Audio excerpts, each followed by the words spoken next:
महाराज उत्तानपाद जो है अपनी प्रजा में किसी को दुखी नहीं देखना चाहते हैं। जो जैसा है उसको वैसा सम्मान देते हैं। और महाराज उत्तानपाद के घर में एक इनकी रानी है जिसका नाम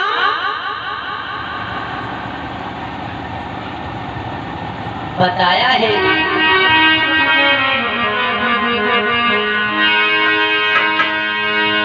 महारानी का नाम सुनीति है। सुधन नीति बहुत ऐसी है रानी। सुनो, उत्तानपाद की प्रथम प्रिय सतियों मिले जाती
महारानी है जिनका नाम सुनीति है।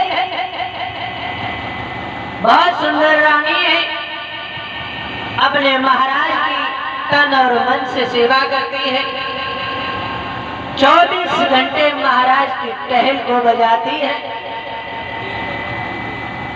लेकिन एक दिन का जिक्र है। महाराज उत्तानपाद अपनी कचहरी से घर को जा रहे थे तो नगर में उत्सव को होते हुए देखा। उनके घर में लड़का हुआ था। और बताओ, इंसान को दुख कई प्रकार का होता है और सबसे बड़ा दुख संतान का होता है। कभी लिख रहा है क्या?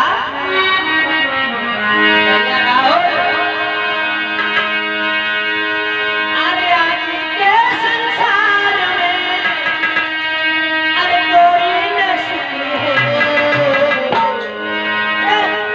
किसी बात पे हर कोई दुखी है।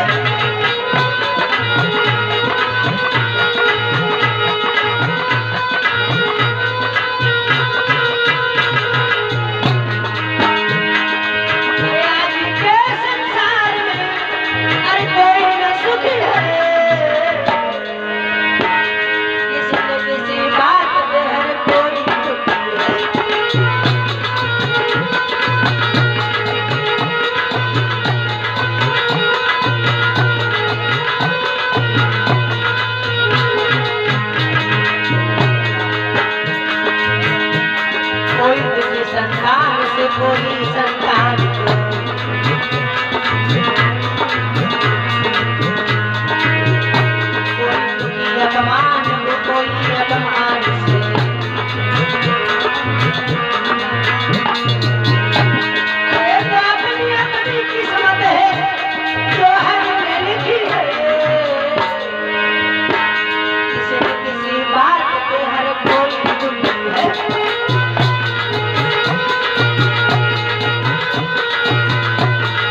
इस दुनिया में कोई भी आया किसी न किसी प्रकार का दुख जरूर है।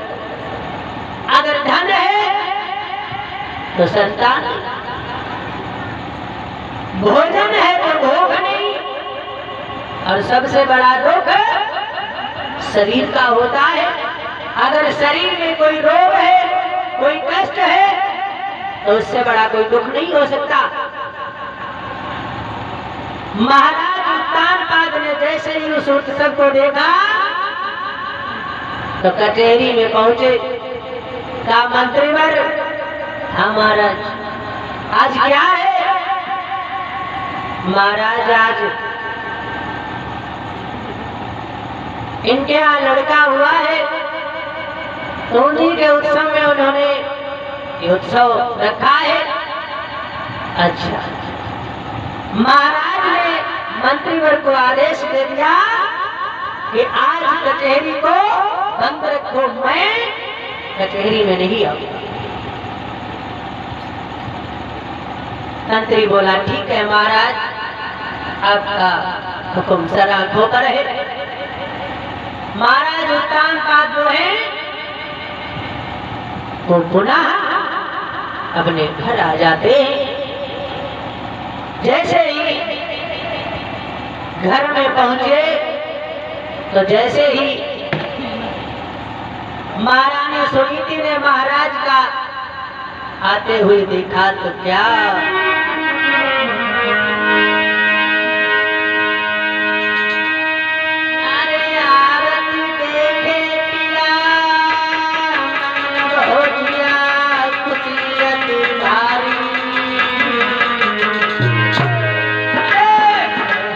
में हाथ रे और ले गई प्राण बचिया प्यारी।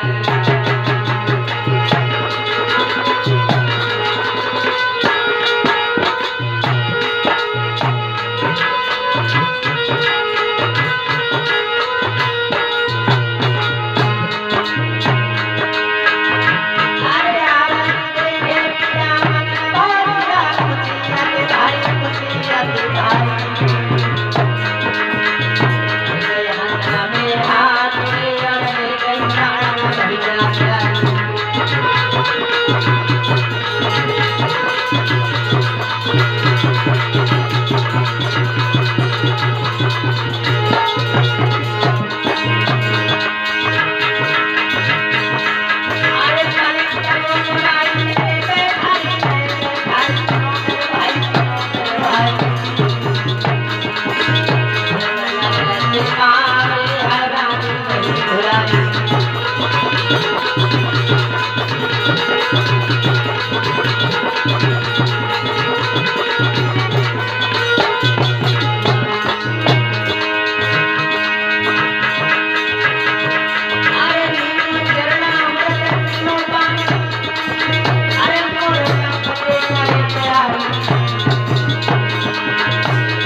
को जैसे ही महारानी ने देखा तो तुरंत सुंदर सा आसन डाला है, गंगा जल से चरणों को धोया है और चरणामृत लिया है। जैसे ही उस चरणामृत को पान किया, महारानी ने जैसे ही महाराज के चेहरे को देखा तो कहने लगी, महाराज एक बात बताओ, क्या कारण है, किस लिए इतना तुम मुरझाए हुए हो? मैं आपकी अर्धांगिनी हूँ, हमें पूर्ण अधिकार है आपके दुख और सुख में हाथ बटाना। रख दो, रानी हो तो सुनीति जैसी, और आजकल की जो है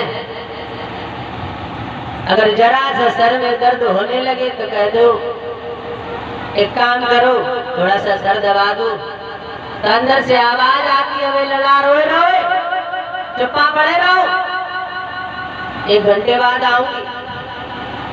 लेकिन धन्य है उन सतियों की गाथा जब हम गाते हैं और सुनते हैं तो वास्तविक दिल ये गदगद हो जाता है। आज महारानी सुनीति जो है अपने महाराज के चरणों को पकड़कर बोली है, महाराज कारण क्या है इस उदासी का? आज महाराज कहने लगे, सुनो, आज हमारे पड़ोस में एक बहुत बड़ा उत्सव है, इसलिए महाराज, अरे उनके लड़का हुआ है। आज जैसे लड़के का नाम सुना महारानी रोने लगी है, क्योंकि आंगन की शोभा बच्चों से ही होती है और बाग की शोभा कोयल से होती है और फुलवारी की शोभा फूलों से होती है। आंगन वो बेकार होता है जिसमें कोई बालक खिलौने करता हो, खेलता ना हो, और बाग वो सोना लगता है जिसमें कोई कली ना खिली हो। आज महारानी सुनीति बोली है, महाराज जो दुख आपको है वही दुख मुझको है। सुनो,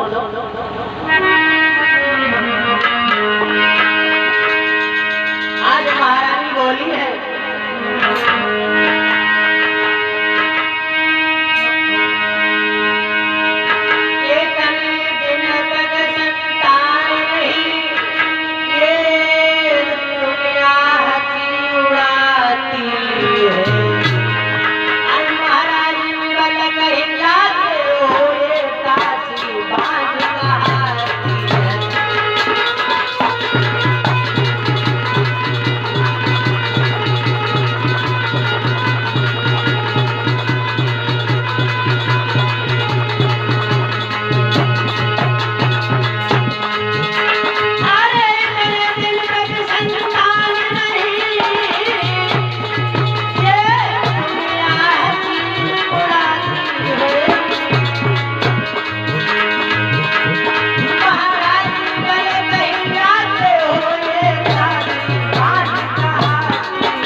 महारानी सुनीति ने बताया, महाराज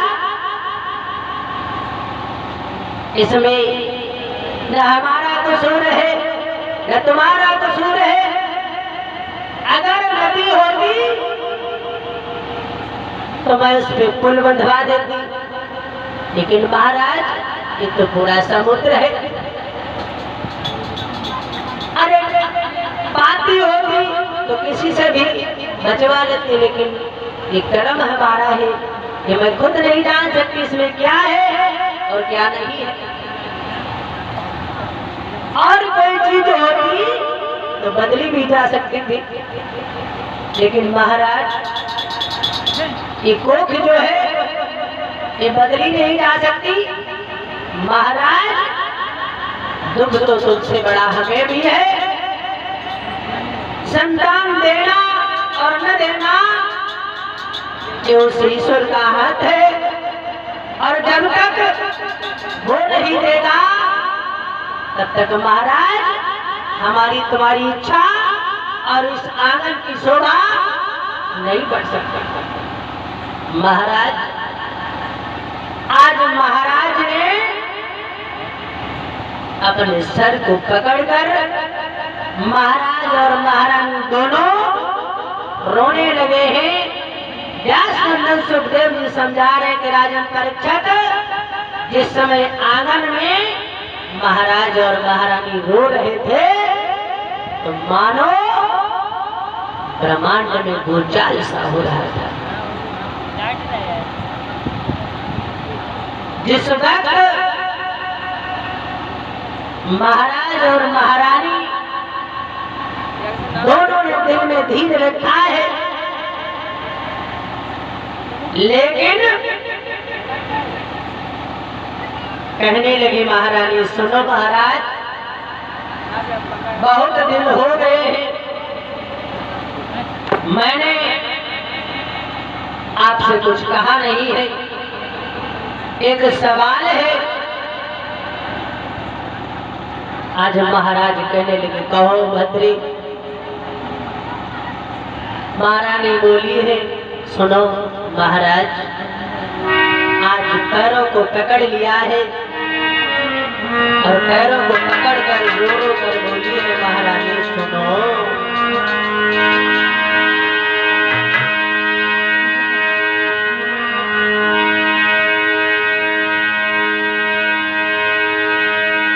इसलिए प्रार्थना फिर भी है, अब चुप रहने दीजिएगा।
ऐसा हमारी बात को इनकार कर दिया, और जब तक आप हाँ नहीं करोगे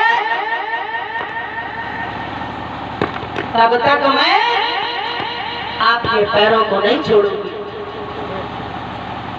आज महाराज ने जैसे ही महारानी की बात को सुना, कहने लगे धन्य है रानी, लेकिन एक बात का ध्यान रखना, तुम कैसी स्त्री हो? अरे लोग कहते हैं, शास्त्र भी कहता है कि सब बच्चों की पसंद नहीं होती, लेकिन महारानी तुम किस मिट्टी की बनी हुई हो जो अपने दिल पे पत्थर रखकर और हमसे कह रही हो कि तुम शादी कर लो?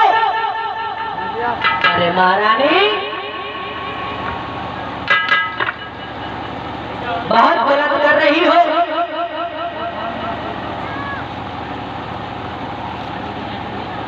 इधर आज महाराज बोले हैं कि सुनो,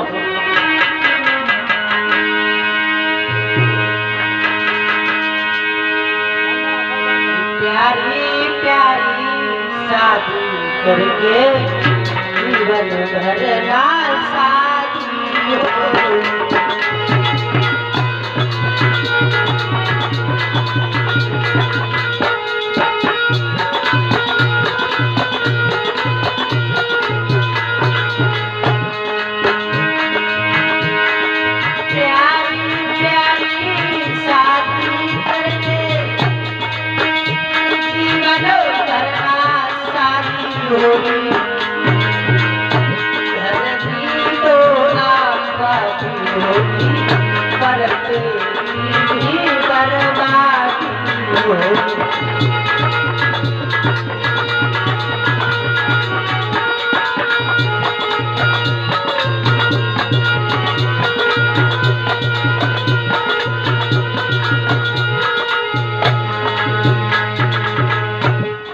आज महाराज कहने लगे हैं कि महारानी बहुत गलत कर रही हो।